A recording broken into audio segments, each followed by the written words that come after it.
Welcome to Crowned History, where we uncover the hidden stories behind some of the world's most infamous rulers.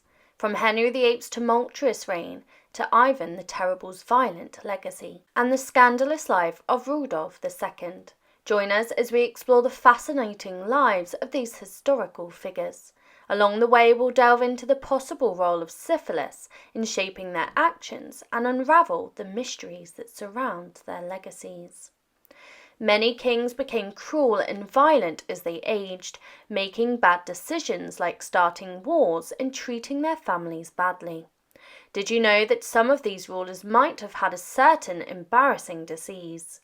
Whether it was Henry VIII, who had many wives killed, Caligula, who made a horse a government official, or Ivan the Terrible, who murdered his own son, these monarchs all had something in common: syphilis. Syphilis is a disease you can get from sex that causes different symptoms. Some symptoms, like fevers, muscle aches, sore throats, and swollen glands, are not too bad.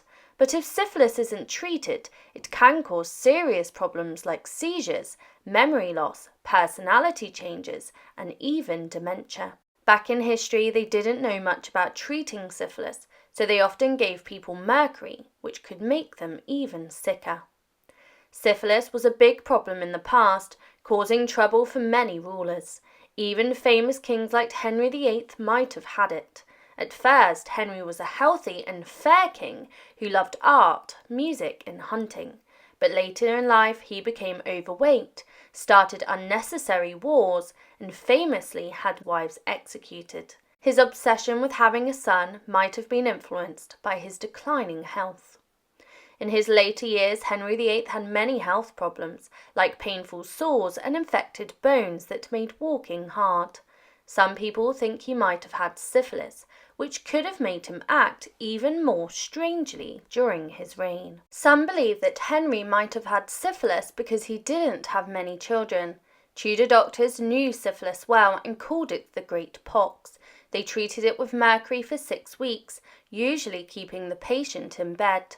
Tudor medicine followed the ideas of Galen, a Roman physician, who believed illness came from imbalanced body fluids. Mercury made patients spit and sweat, which they thought would balance their fluids and cure them. Henry might have had the disease and passed it on to his wives during sex, but then gave it to their babies during birth. This can cause premature births, stillbirths, and infant death. This might explain why only one of Catherine of Aragon's 7 babies survived to infancy. But Tudor medical care wasn't great, even for royalty. If Henry had syphilis, his medical records would probably mention it, but there is no record of him having symptoms or getting treatment. There's no record of his doctors being given mercury or Henry being away from the public eye for 6 weeks, which was needed for treatment.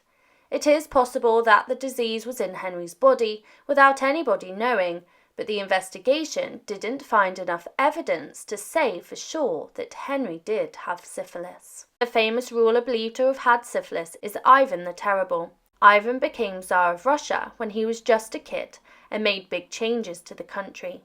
But despite his accomplishments, he was known for his violent and paranoid behavior. He even killed his own son and possibly his son's unborn child out of anger. After Ivan died, they found a lot of mercury in his body. Back then, they used mercury to treat syphilis, so it's hard to say if the disease or the treatment made him act so crazy. What do you think? Was he driven mad by syphilis, or was he already mad and just unlucky enough to catch it? There's another lesser-known ruler, Rudolph II, who also likely had syphilis. He was the Holy Roman Emperor and ruled from 1576 to 1612. Rudolph was a strange and ineffective leader, and some say he could have prevented wars if he'd been better at his job. But there was one area where middle period rulers weren't known for excelling. Rudolph II was different. He was interested in strange things like magic, stars, and the beginning of science. He was also a big collector, especially of art, and his castle in Prague was like a zoo with lions, tigers, dodos, and even an orangutan. Rudolph was a mystery to his people. Sometimes he'd disappear for months and talk so quietly no one could hear him. He often seemed sad and lifeless, which some say was because he had syphilis since he was young. Maybe this disease played a part in his strange behaviour as a ruler. Now let's talk about Caligula. You've probably heard his name before. He's known for being one of the craziest Roman emperors. He only ruled for 4 years, but he did some really wild stuff. People say he was cruel and insane, and there's evidence to back that up. He'd make ridiculous demands, like building a long bridge just so that he could ride his horse across it. He even tried to give a horse a job in government, and that's no joke. But looking back, some historians think that Caligula might have been sick too. He had seizures, extreme moods, and maybe even syphilis. So was he just a bad guy, or was he also a victim of his own illnesses?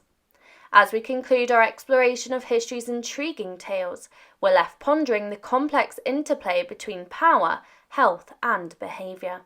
From the madness of rulers like Caligula to the enigmatic persona of Rudolph II, it's evident that the past is filled with stories that continue to captivate and intrigue us. Join us next time as we delve deeper into the annals of history, uncovering more hidden truths behind the lives of those who shaped our world.